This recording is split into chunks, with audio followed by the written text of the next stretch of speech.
If you're anything like me, you've probably reorganized and decluttered the same space, the same tabletop, the same counter, more times than you can think.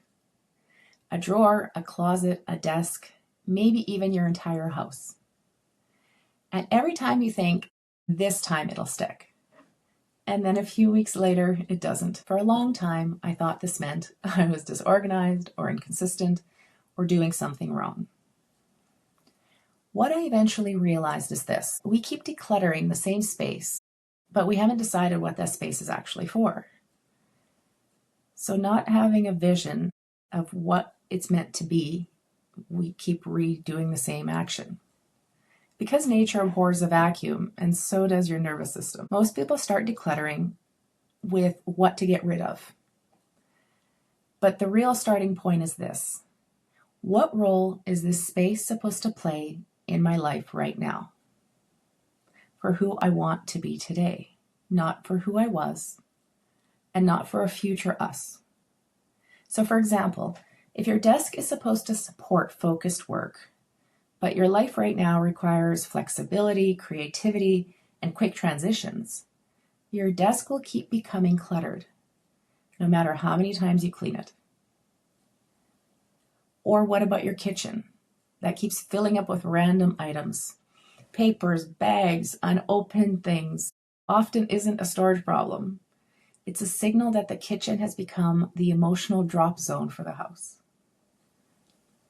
So before you touch a single object, the question is, what do I need this space to do for me in this season of my life? Another reason clutter keeps returning is that we're often living between identities. For example, we hold on to things from who we used to be and things for who we think we should be, instead of supporting who we actually are right now.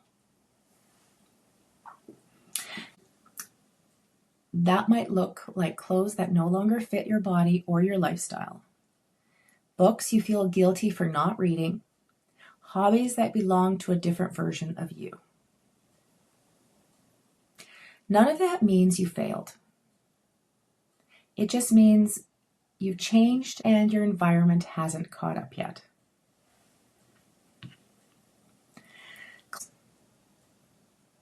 Clutter often isn't about stuff. It's about unfinished emotional transitions. This is where boundaries come in, not just with people, but with space. When your space has no boundaries, your energy leaks all day long. For example, if work materials spill into the rest areas, your body never fully relaxes. If you have a home office and then you're on the dining room table and the kitchen table, it's all over the home. So when do you unplug? If personal clutter lives in your work zone, your focus never fully turns on. So for solopreneurs, for example, for women who work from home, especially in service roles, it's incredibly easy for everything to blend together. And when everything blends, you disappear. Boundaries in your space are not about control. They're about containment, so that your nervous system knows when it's safe to work and when it's safe to rest. Another overlooked piece is movement. When we're sedentary, stuck, or mentally overloaded, clutter accumulates fast. Because movement processes energy, and when energy doesn't move through the body, it gets expressed through the environment. Sometimes the reason your space feels heavy isn't because you need to organize. It's because you need to walk, stretch, breathe, or shift your body. Your home often reflects the state of your body more than your willpower. And yes, nourishment matters too. When you're under-eating, skipping meals, or running on empty, decision-making becomes exhausting.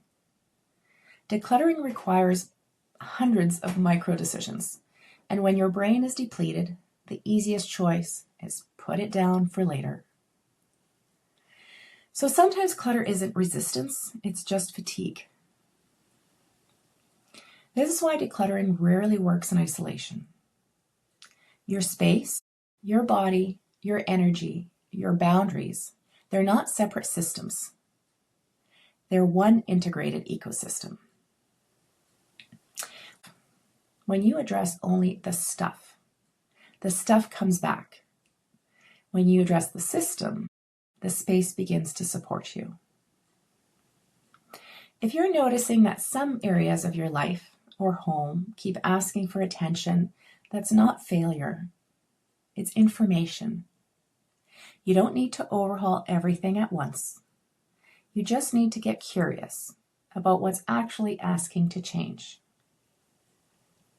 If this resonated, let me know in the comments, or tell me which space keeps calling your attention right now. This is the kind of work I love doing with women individually, because once the foundation shifts, everything else gets easier. Check out the next video.